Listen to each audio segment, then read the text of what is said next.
Swayam Prabha. Digital India. Educated India.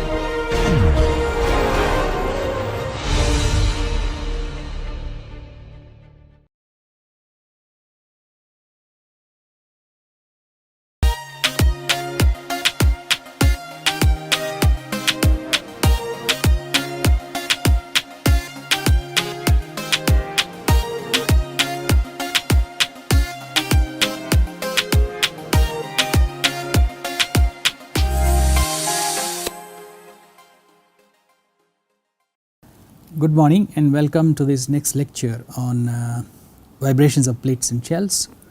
So last time we derived the equation for the Euler-Bernoulli beam in the manner that it is done in the book to give you a feel through a simple example. Okay. So now we did say that a beta definition has to be brought in. So let us see first. The epsilon 1 3 we had is A1 1 plus alpha 3 by R1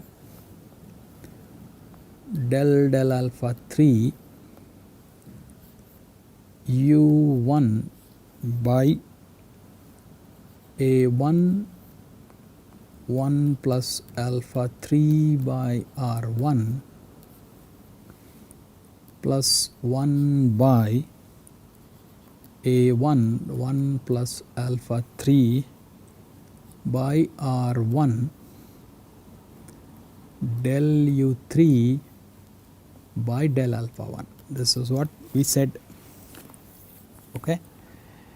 Now we brought in the beta. So U1 became U1, which is a function of alpha 1, alpha 2, alpha 3 became small u1 function of alpha 1, alpha 2 plus alpha 3 plus alpha 3 times beta 1, alpha 1, alpha 2. Okay. So we will put it in there. So my epsilon 1 3 is A1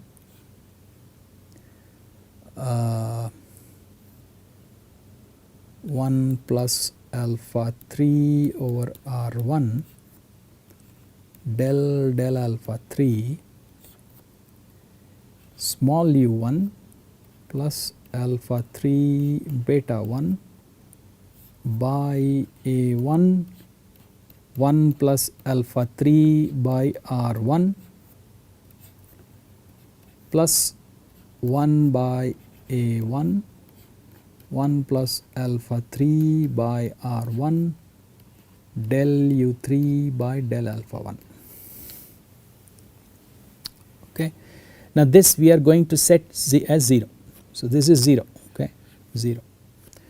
Once we have 0, I can multiply by A1 1 plus alpha 3 by R1 both sides. Okay. So I get 0 is equal to A1 square 1 plus alpha 3 by R1 whole squared del alpha 3 U1 plus alpha 3 beta 1 by A1 1 plus alpha 3 by R1 plus del U3 by del alpha 1. Okay. So what do I have now? What I have is del U3 by del alpha 1 is equal to a minus A1 square 1 plus alpha 3 by R1 whole squared. Okay. Then del alpha 3 of the numerator, which gives me beta 1 into denominator A1 1 plus alpha 3 by R1 minus derivative of the denominator, which is A1 by R1 into the numerator, which is U1 plus alpha 3 beta 1 and square of the denominator.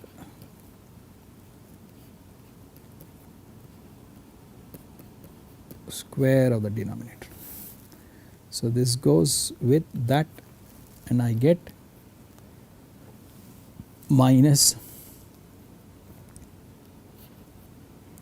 beta 1 A1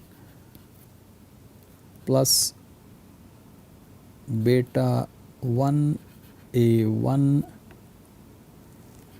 alpha 3 by R1 minus A1 by R1 U1 minus A1 by R1 alpha 3 beta 1. So this goes away. Okay. So then for beta 1 I have,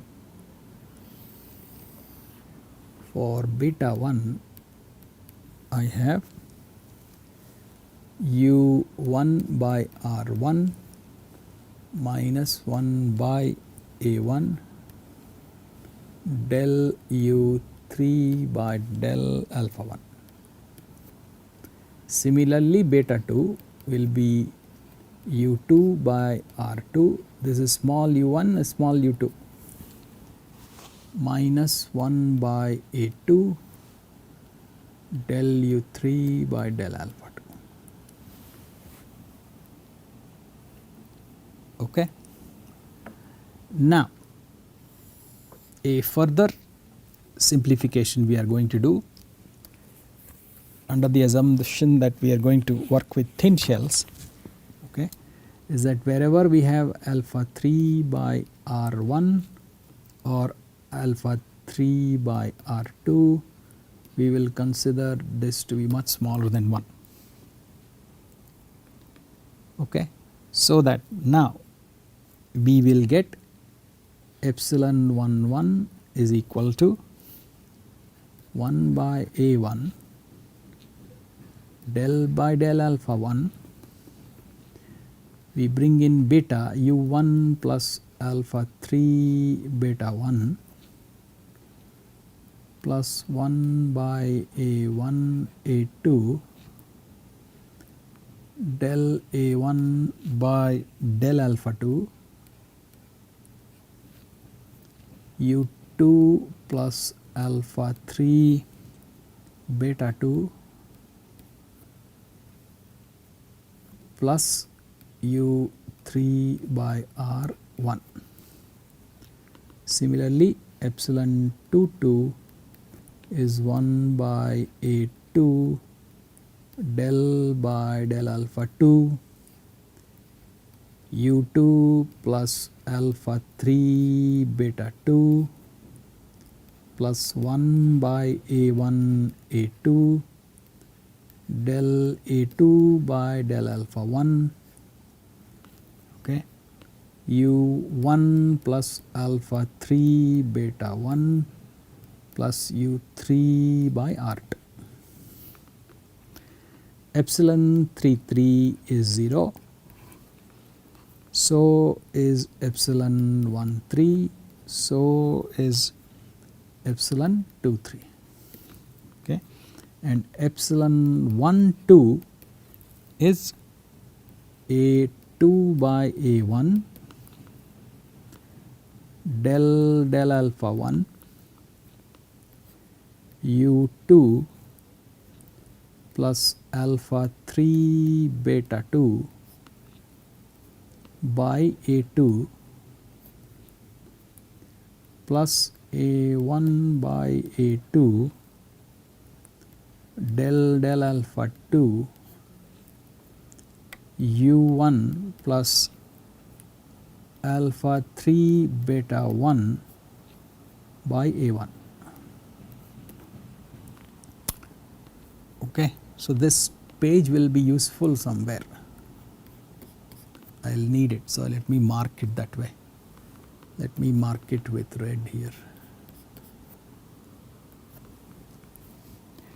Now you can see here that in here there are some terms which have no alpha 3 in them, because this is just a function of alpha 1 alpha 2, this is a function of alpha 1 alpha 2. So, only this term has alpha 3 in it, only this term has alpha 3 in it. Similarly, only this term has alpha 3 in it, this term has alpha 3 in it, this term and this term. Okay. So, we can write these, so we can write epsilon 1 1 as an epsilon 1 1 0 of the mid surface plus alpha 3 times the remaining term. Similarly, for alpha epsilon 2 2 is equal to epsilon 2 2 0 plus alpha 3 k 2 2. Okay. And epsilon 1 2 is epsilon 1 2 0 plus alpha 3 k 1 2.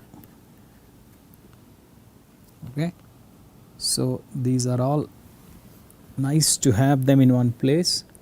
So, epsilon 1 1 0 is 1 by a 1 del u 1 by del alpha 1 plus u 2 by a 1 a 2 del a 1 by del alpha 2 plus u 3 by r 1 epsilon 2 to 0 is equal to 1 by a 2 del u 2 by del alpha 2 plus u 1 by a 1 a 2 del a 2 by del alpha 1 plus u 3 by r 2.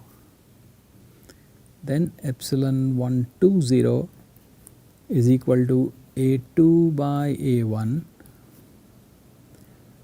del alpha 1 u 2 by a 2 plus a 1 by a 2 del alpha 2 u 1 by a 1. Okay. Then the case k 1 1 is given by 1 by a 1 del beta 1 by del alpha 1 plus beta 2 by a 1 a 2 del a 1 by del alpha 2, then k 2 2 is equal to 1 by a 2 del beta 2 by del alpha 2 plus beta 1 by a 1 a 2 del a 2 by del alpha 1, and k 1 2 is equal to a 2 by a 1 del by del alpha 1 beta 2 by a 2 plus a 1 by a 2 del by del alpha 2 beta 1 by a 1. This is also a page I would like to note. Okay. Now, if we look at the sigma, okay, we are now heading towards force and moment resultants.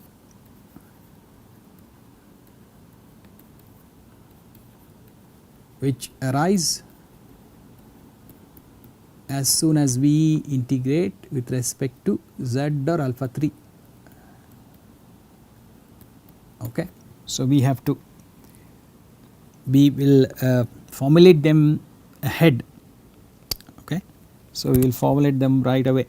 So, we have sigma 1 1, let us see, sigma 1 1 given by E by 1 minus mu square. I am writing them all in one page, so I can come back to retrieve.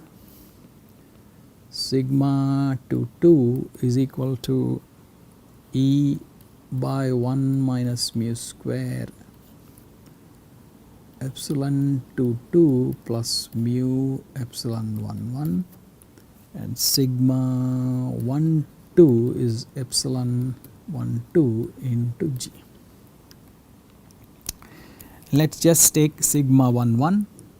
Okay, the sigma 1 1 now written in terms of mid-plane strains and bending strains, E by 1 minus mu square. Okay, we will call these the bending strains.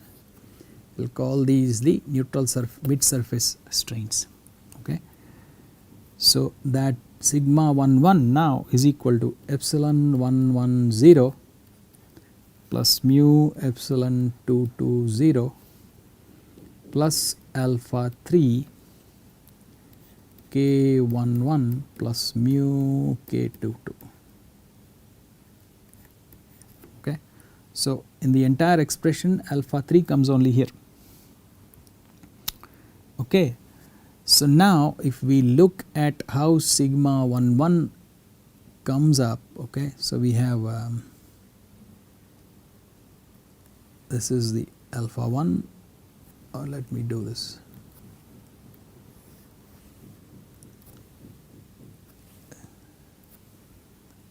This is what happened.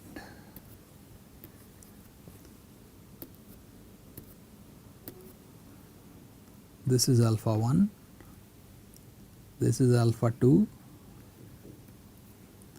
this is alpha 3, and let us say I have a thickness over here. Then sigma 1 1 will be coming out like this, sigma 1 1, and let us say this is the mid surface, and let us say hypothetically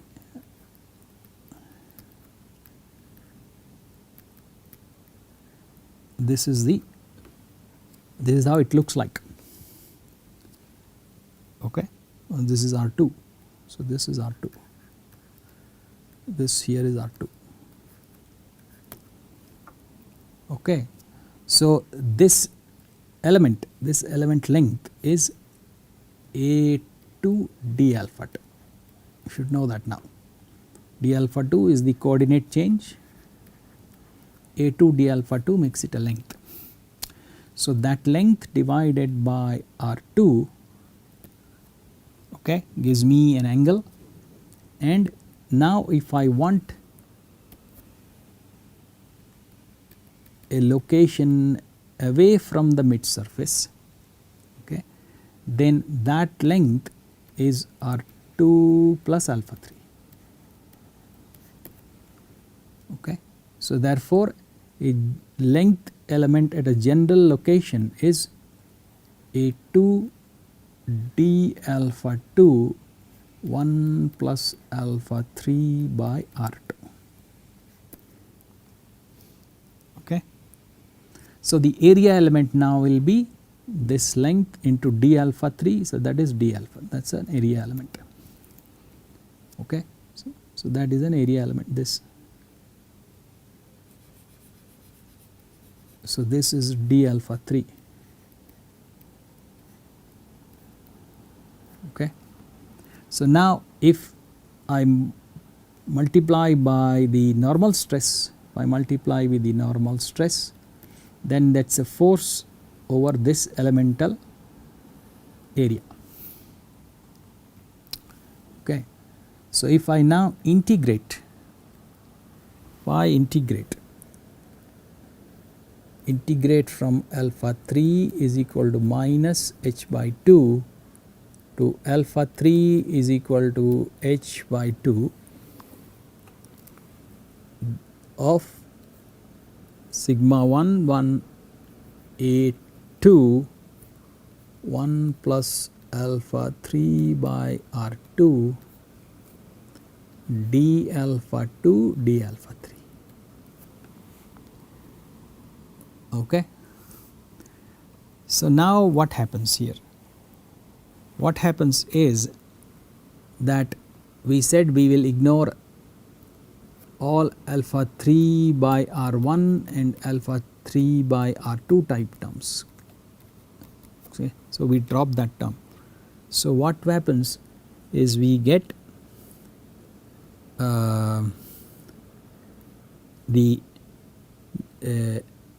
okay, let us say first the N11 axial force resultant. Axial force resultant is first given by minus h by 2 to h by 2 sigma 1 1 1 plus alpha 3 by r 2 d alpha 3. Okay. You can see stress multiplied by one area element. So it is not a full force. Okay. What is left is A2 d alpha 2 is left. Okay. So this would have made it the full force, let us say 1 1. So this divided by A2 d alpha 2, this is the force resultant, this is N11. Okay.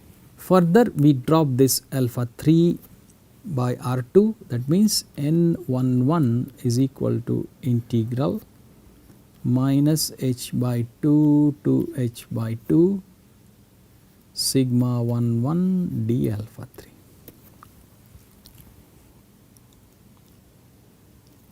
Okay. So this he wants to write as a k, okay, times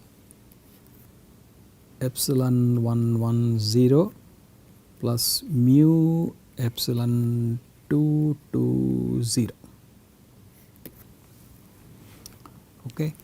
The reason is this: sigma 1 1 carries, if you remember, terms independent of alpha 3 plus alpha 3 times some term. Okay. So if we now integrate this from minus h by 2 to h by 2, the alpha 3 becomes alpha 3 square by 2, which over the limits minus h by 2 to h by 2 will go to 0. So the k terms, k do not feature. Okay. So this, what is this k? This k is the membrane stiffness, which is EH by 1 minus mu square epsilon 1 1 0 plus mu epsilon 2 2 0. That is your normal axial force resultant, force per unit length. Okay. Similarly, N22 becomes EH by 1 minus mu squared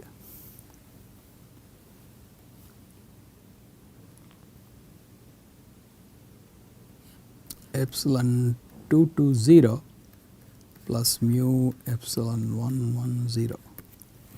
Okay. There is E over 1 minus mu square in front, this term is 0, this is a constant, alpha d alpha 3 becomes h over limits minus h by 2 the h plus h by 2, that is why this h comes in here. Okay.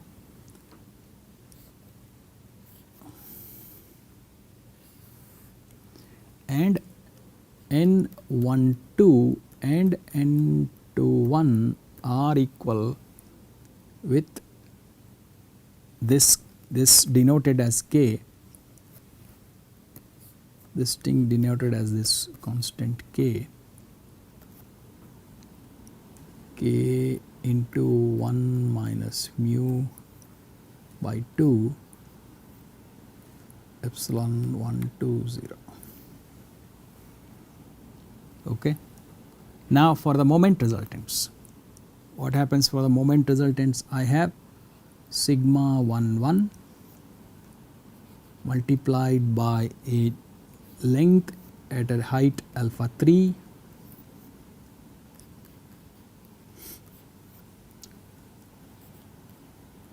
multiplied by the d alpha 3. Okay. So that gives the full force. Okay. However, we multiply by the height alpha 3, that makes it a moment. We multiply by one more alpha 3. Okay. So this is now a full moment. So let me call it star, it is a full moment unit. Stress into area, full force into length, full moment. Okay. So here we will again drop alpha 3 by R2, okay, and A2 d alpha 2 comes in the denominator. So M11 star A2 d alpha 2. So the resultant is M11, the moment resultant. Okay.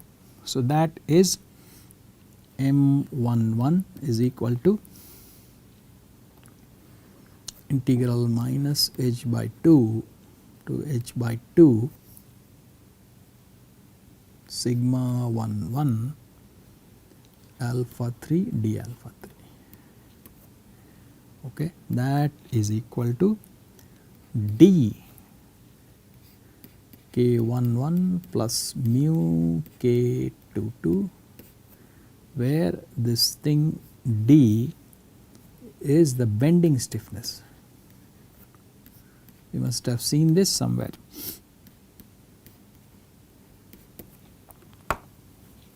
Okay. So similarly M22 is d times the symmetric term, and M12 is equal to M21 is equal to d times 1 minus mu over 2 K12. Okay, so let me do some marking in case I come back here. Okay. And lastly the transverse shear force resultants Q13 is integral minus h by 2 to h by 2 sigma 13 d alpha 3, and Q23 given by integral minus h by 2 to h by 2 sigma 23 d alpha 3. So we have run out of time, so I will stop the lecture here. We will continue from this point next class.